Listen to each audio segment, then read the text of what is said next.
As of now, I've been on the road for 3 months.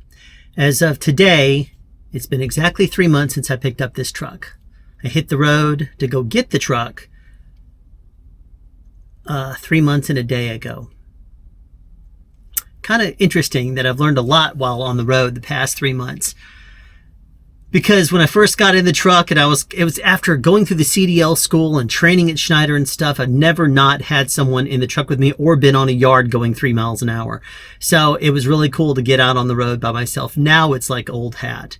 Now, granted, I'm not claiming to be an expert by any means, but I've learned a lot of things. And one of the coolest things, I think, is that truckers will help each other out. Like, for example, when I was in Texarkana, Arkansas about 2 months ago, I was doing a reset. I pulled up, and once again, at a Pilot or a Flying J, you go up to the vending machine. All you want is water. You want to press a button and have it just spew out water in the vending machine for soda. But they don't have that a lot of the times. So if it's connected up to a Wendy's or something, you could go next door and ask the Wendy's people. But I kept going over there and just filling my cup up with water, with ice, and then going out and letting it just melt. And then, of course, it's not going to be, it'll be colder, but you're not going to have barely any water to drink on the road.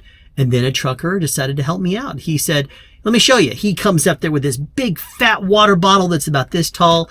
And he says, if they don't have water, here's what you do. He goes over and fills that thing up with ice. Then turns and goes to the hot water dispenser off the coffee. And he just puts it underneath there and the hot water starts coming out.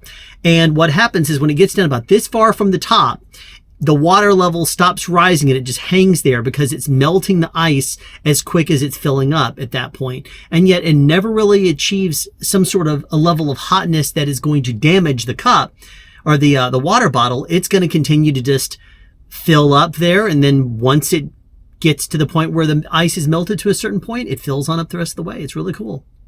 So I've been using that trick a lot anytime they don't have a water dispenser in the truck stops. Now, Pilots and Flying J's are bad about that. I can't speak for Loves or TAs or Petros, any of those other places.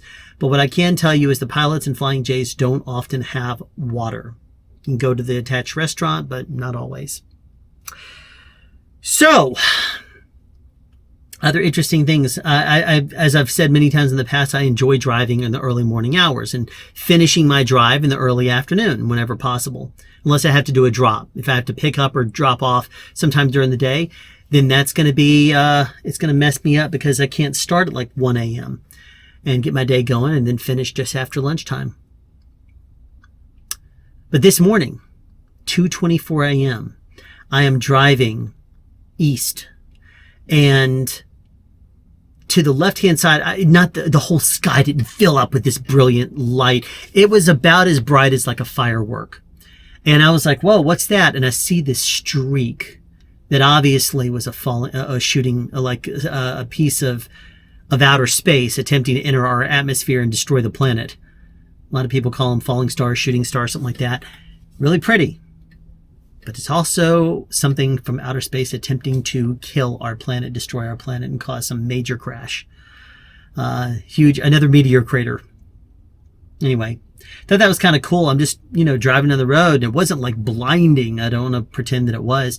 But it was just one of those things where I was like, whoa, what's that? And I look out the window and I can see the streak of something, asteroid, meteorite, whatever you want to call it, coming to Earth. And I don't think it made impact or anything like that, but it was definitely pretty cool. It was very bright.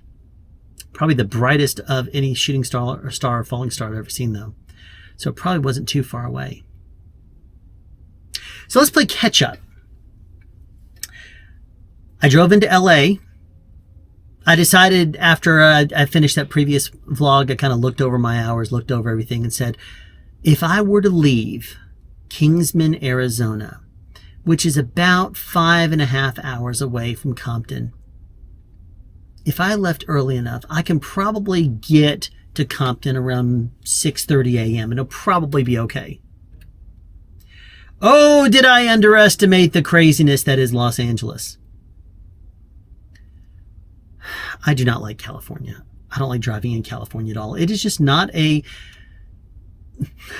it's just not a very trucker-friendly state. And plus, Los Angeles, all it is smog. People that are like, oh, it's such a pretty city. You must not have the ability to see past about 500 feet, and you cannot look above eye level because it is not a pretty city. It's smoggy. I mean, maybe if you get down by the coast or something like that, and there's some green areas, something like that, maybe. But I tell you, driving in, I drove all the way in on 40, cut down on, what is it, 15 or is it 5? I'm thinking it was 15. And I get down to, it's not Bakersfield, but I was approaching, I started to get on the outskirts of the mountains, and traffic, this is around 4:30 a.m., 5 a.m. It just stops. It just, there's this curve that curves around, and it just is, all you see is red lights. Everyone's creeping along. And it was that way for the last like 50 or so miles going into Los Angeles. And it was creeping along. Sometimes it would speed up a little bit, then it would slow down, and it was speed up a little bit, then slow down. There's also no places to pull over to do a load securement check. And if you're sitting there in traffic for over 3 hours, you're supposed to do it. So as soon as you hit 3 hours or 150 miles, whichever comes first. So I had to watch for an area on the side of the interstate to open up and be a big concrete platform. And that was between a couple of those bigger cities entering LA, coming in from the mountains in the northeast. Found one right on an entrance ramp where they had this big concrete barrier that was, or not barrier, but 20 feet of concrete. So I went ahead and pulled on over and did my load securement check. I know people are always like, it's so unsafe if you do that by the side of the road. And I'm sure it is. But if you cut onto the entrance ramp, you know, the interstate's here. The entrance ramp comes in and people are trying to merge and pick up speed, but they're looking this way to go this direction. So what I do is I always try, if I have to do this, I pull across all the way over the merging, and I always go way over here, like all the way over to the wall. That way there's a good 10 or 15 feet of buffer. And then there are people that are trying to merge. Just like how people always say, and I've not done this because I don't want to. I find this to be very dangerous. But pulling off on an entrance or an exit ramp off of an interstate, people are always like, it's so dangerous to do. And I see trucks do it all the time, mainly owner-operators. I don't think company drivers are really allowed to as much, or it's frowned upon. But I see a lot of owner-operators doing it. And if I ever did find myself in a situation where I had to do it, I would rather do it on an entrance ramp than an exit ramp. Why? Because if you're exiting an interstate, you're probably tired. And at that point, you might not be paying attention. And you're going to be pulling off the interstate. And if you dozed off or something like that, you're going to continue to go that same direction. That's when you would hit somebody. If you're doing if your entrance going onto an entrance ramp, entering an interstate, you're going to be pulling onto it, and most likely you're going to be going to the left to try to merge in with traffic as opposed to continuing to the right where you're going to crash into a truck that's parked on the side of the interstate. I'd rather do that. So pull off and then pull right back on. That's where I've done load securement checks if I have to, because there's in the middle of nowhere. You just pull off on an exit and then pull back on the entrance ramp, and then I'll do a load securement check there, if you have to. So anyway, I was hoping to get to Los Angeles, to Compton, and do my drop by about 6:15. But with all that traffic, I did not get anywhere close to Compton until 8:30. By that point, I'd been on the road, and it was counting down, 1 hour warning, 30-minute warning. And when I got approaching 15-minute warning, I was pulling up to the Compton Pods location. And I know one of the things I said that I was going to try to do was wait for a pre-assignment. But that location was not really conducive to it. It's not the biggest place. It's a gated thing. You have to work your way back through Compton in the streets, and then you pull in, and then you turn around and park. Even after I broke the straps and offloaded, I asked if I could run to the restroom. They said, yeah, back, pull up to the gate. And I said, can I back up instead? And I backed all the way up. And then they let me run inside and go to the restroom. But they did not want me getting out of that truck for very long. So at this point, I looked at it and said, you know what? I'm barely over 3 hours away from running out my 11-hour clock. I had rushed in less than 100 hours. I had made it from Atlanta, Georgia to Compton, California. And I had not been pre-assigned at that point. Well, one thing I did do is I looked up the options for drop lots with Schneider. Now, this is one thing I really do appreciate working for Schneider, and I'm sure there are other companies that do it too. But this is something that a big company does have.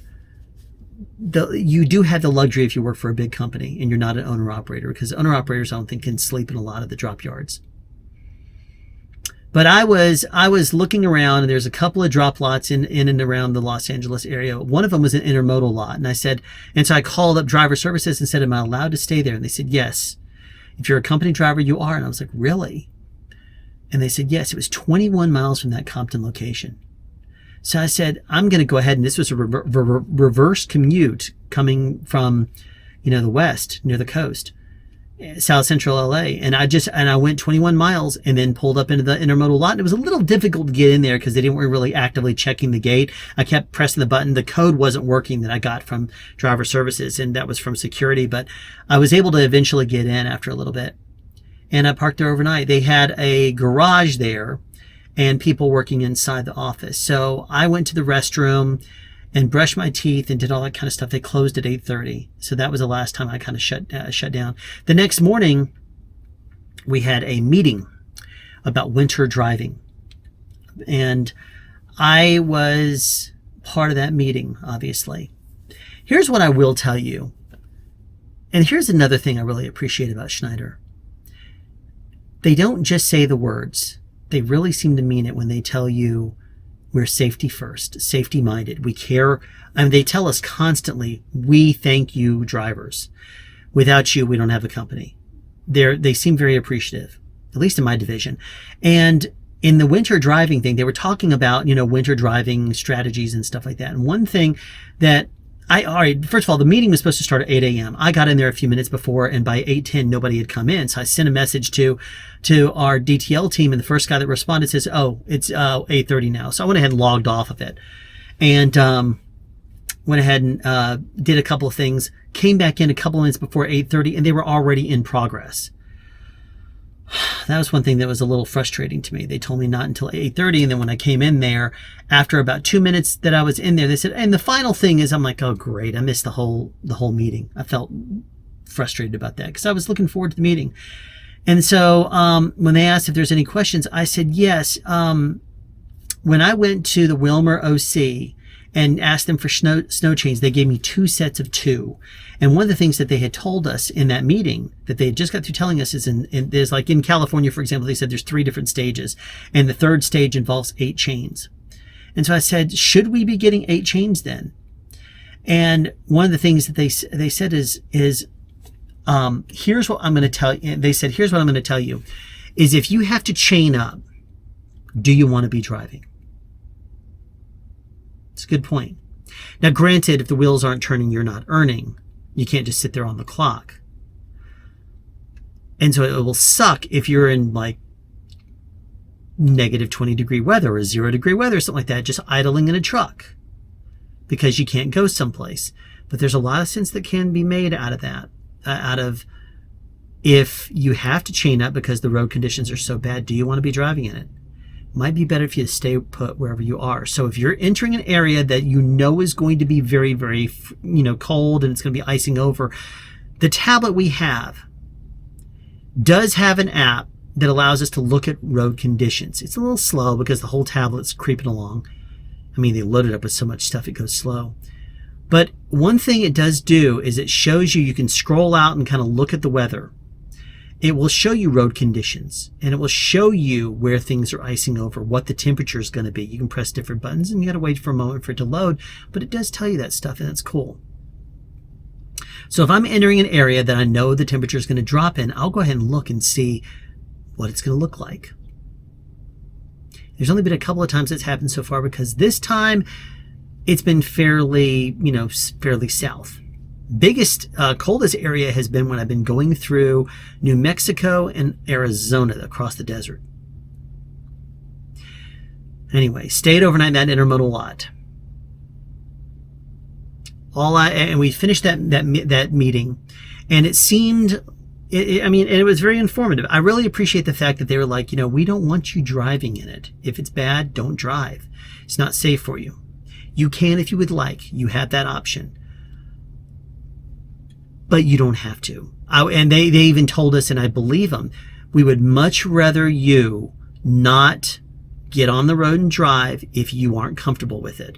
Or we would rather you call us and say it's not safe to drive, and us have to tell a customer that you're going to be late because you can't get there on time, rather than you risk yourself. That's cool. That's really good attitude. I really appreciate that. Something I highly appreciate about that, about Schneider DTLs doing that. And since they seem very safety minded, I'm very appreciative of that. Okay, so the next day, I got up in the morning.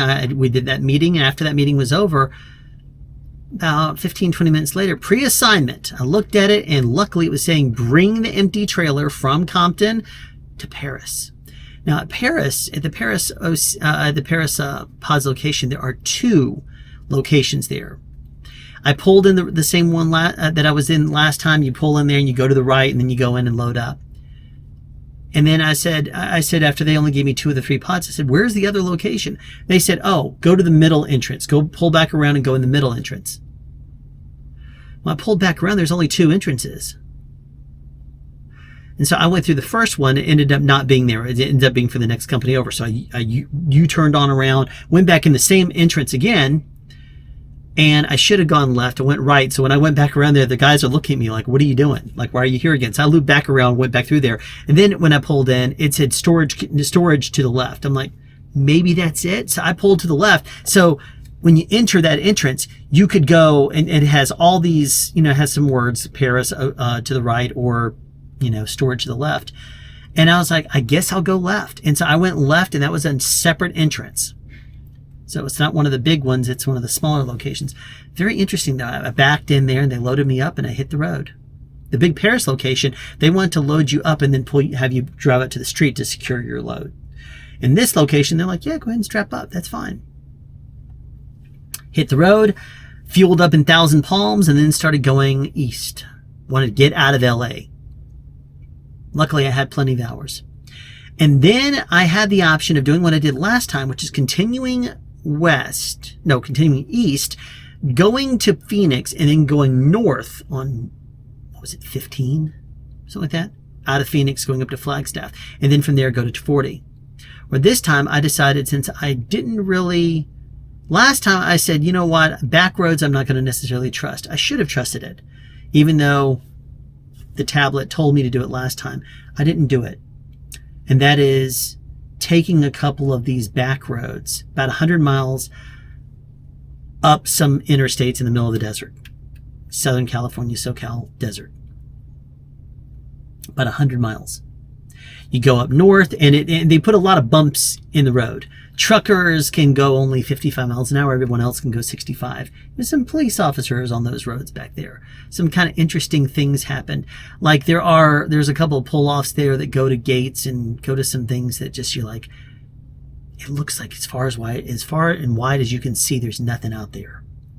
But it looks like there were some entrances where, if you own the property, you could go out there and look at the creosote bushes or whatever it's out there. Also, there was a pair of Ospreys, the military helicopter, dual helicopter. It looks like a plane, except it has 2 props on either side, or one on the left, one on the right. And there was 2 of those. And they flew over the desert. And then about 3 minutes later, there was 2 more that showed up. And then they hovered over the desert, and I continued on past them. You go down there, you enter another road, and then you turn left in this little town where there's an agricultural check. And then you turn left, and you go about another 40 miles, and then you meet up and rendezvous back with Interstate 40. From there, I headed east, went 9 miles inside of Arizona, stopped at the first pilot I came to. Plenty of parking. And I was very happy about that, because it jumped back in time to mountain time as soon as I crossed over there. Next morning, got up, very uneventful drive, drove about 500 miles to Albuquerque. I have a lot of friends that live in Albuquerque, but I like hanging out with this one guy that just, he's a good friend of mine. So we hung out quite a bit. I had to do a reset at that point, because I'd already driven, in less than 100 miles, I drove from Atlanta to Compton, And then I basically didn't do anything. I shut down that day, didn't wait for a job. And the next day I did the conference call, and then I basically just did a smaller amount of hours. And when I drove, I looked at it and said, I can push myself to go about 600, 650 miles, or I could go ahead and shut down just after 500 and do a reset in a city where I have friends. So I decided to do that. Hey, you're the master of your own, you're a captain of your own ship, as they love telling you. So might as well, right? So yeah, that's what I did. Shut down there, got up early after doing my reset, and I headed out. Now, it was early in the morning, and I had something that I learned about in the late 70s, early 80s, and I used to enjoy doing it as a kid. For the first time, though, I had somebody putting their hand out the window, wanting to hear the horn. Man, did that make me happy. I've always been on the other side. Pull the horn. This time, I guess it was a guy driving with his kid, because he stuck his hand out the window and did this a few times. So right as I passed his truck, I hit the horn. Just honk, honk. That was kind of cool, being on the other end of that. Never have I done that before. It's really cool. Now, as I was going through the desert, though, that day, heading out of Albuquerque, once again, the temperature dropped down to below freezing, and the truck was giving me ice warnings. And for the first time, the part of the interstate that you drive on it looked dry, and just to the side looked wet. There was a little bit of moisture showing up on my windshield. So since it was hot on the inside, I turned on the defroster up there, so that way it would keep it, not let it freeze. But I knew that I did not want to pull over there for any reason. Don't get over there, because if it looks wet, it could be frozen. As soon as the temperature went above freezing again, as soon as it hit 33 degrees, it no longer looked wet on the side of the interstate. So chances are that was some ice. Throwing that out there.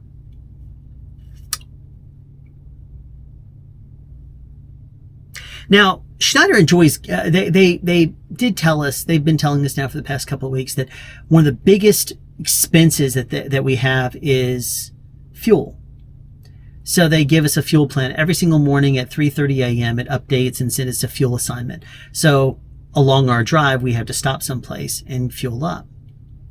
It's not a problem. Not a problem at all, because it's on the road. If you work for Schneider and you're like me, when I was approaching, I got through Oklahoma City, and you have an option. Like, it wanted me to fuel up in Illinois, which means it wanted me to go northeast up towards Tulsa. I went ahead and looked at it, and if I shut down up there, there's a Pilot or a Flying J up there that has very bad reviews, because apparently there's a couple of rows of reserved parking spaces that are not labeled reserved. And security guys, apparently, according to the notes on that location on Google Maps and the reviews, it says he's a jerk. He comes over and he bangs on your window. He says, "Yep, you're reserved. You're going to have to move or pay for this spot." No ifs, ands, or buts. And they're just like, it's not reserved. It is reserved. These front two rows are reserved. Well, if it's not labeled, then it shouldn't be reserved.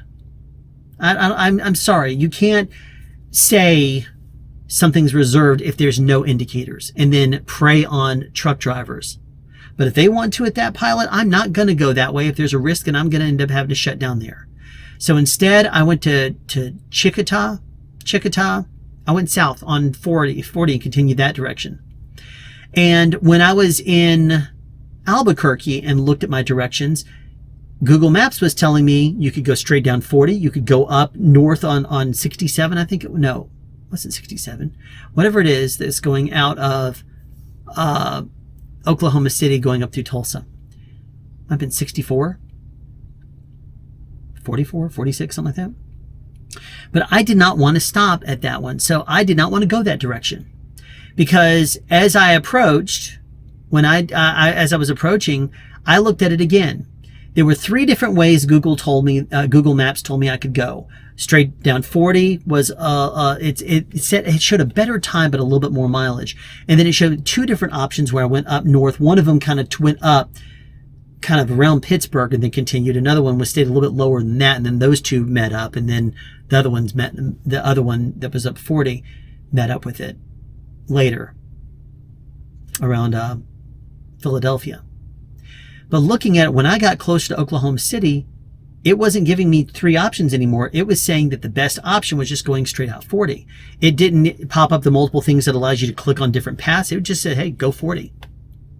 So at that point, I'm not about to stick to that fuel assignment. Now, here's what you can do if you work for Schneider. Ignore the navigation and do what you want to do. Continue 40 west, or 40 east in my case. So instead of going up through Oklahoma City and then going up towards Tulsa, I just went straight off that exit, went straight back on, and went I-40 eastbound. When I'd already done my fuel stop for the day, that was in Oklahoma City. So when I stopped at Checkaw, or you have to do a load securement check along the way, once you're idling the truck, and you're getting ready to take off, go into workflow and hit update fuel. And what it will do is it will update based on the path you were currently taking. It will give you a fuel assignment or a fuel, what do they call it? It's part of a fuel plan, but it will give you something along your road. So even if they tell you it is a mandatory thing for you to do, and it's not like it's the only fuel stop that you have to stop at. Now, one thing I've learned is that the fuel price that's on the sign is not what Schneider pays. So it may end up being that it's 20, 30 cents higher than other fuel places in the area, but that's not what Schneider pays for. So it can be lower than that. Probably, because they've arranged it at certain Pilot or Flying J locations. So I went ahead and hit update fuel levels, and it gives me a new fuel assignment. So that next morning when I headed out at 1 something a.m., whatever it was, 2 a.m., I hit the road. And right as I did my brake checks, I went ahead and hit that and was like, you know what? I'm going to be perfectly happy with whatever fuel assignment it gives me. And it ended up being only 66 miles ahead of me.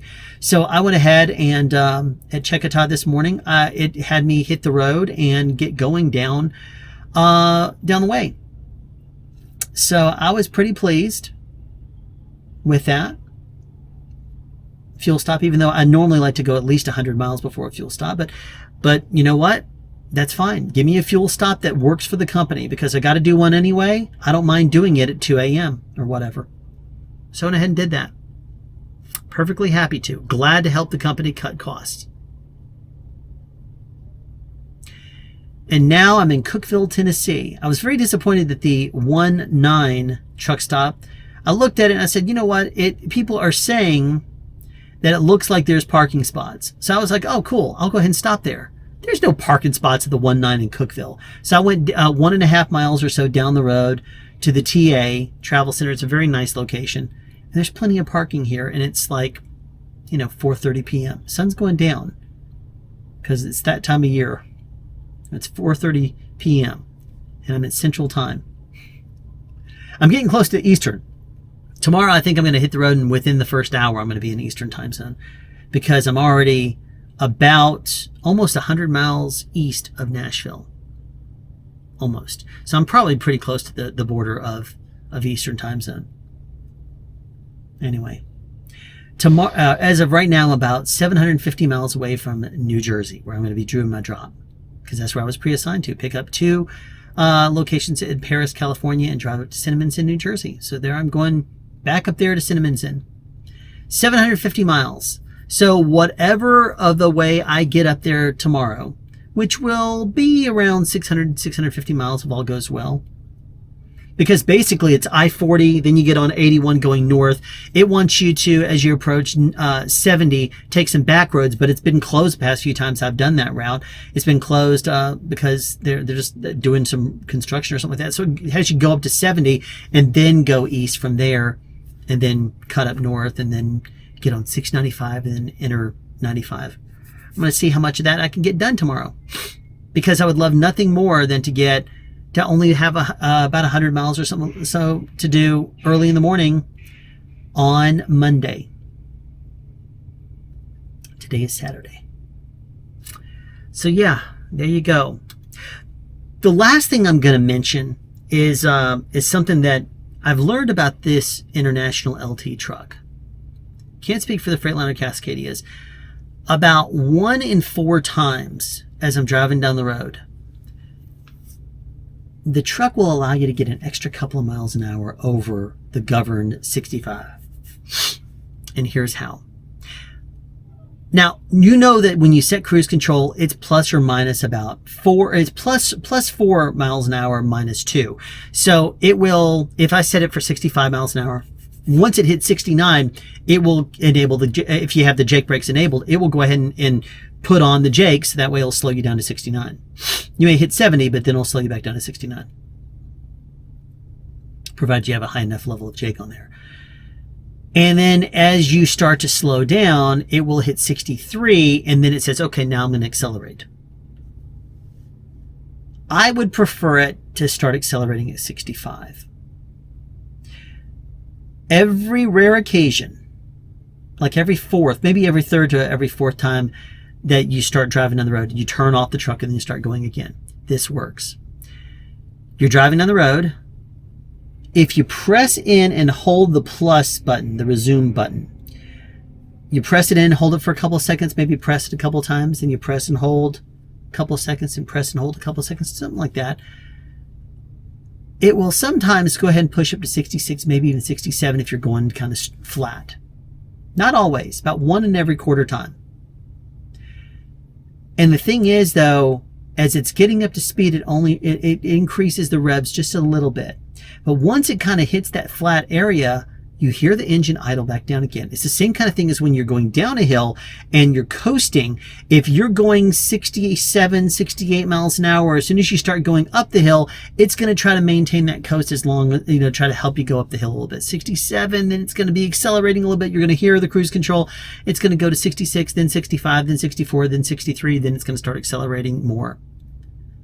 But I tell you, if you go ahead and hit the gas at 67 or 66, you hear it slow down. You hear the revs coming up and you suddenly start slowing down because it will not let you, if you hit the gas, go above 65. If you let cruise control do it, it will keep you going on 65 or a little bit higher for a little bit more time.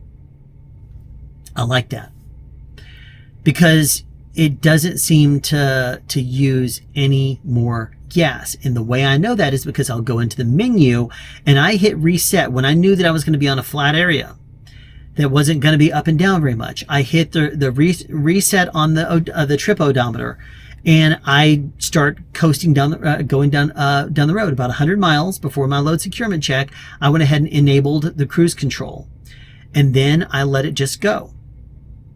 And it was going about 65 miles an hour. Then I just let it go normal. And I was hitting about 8.3 miles per gallon.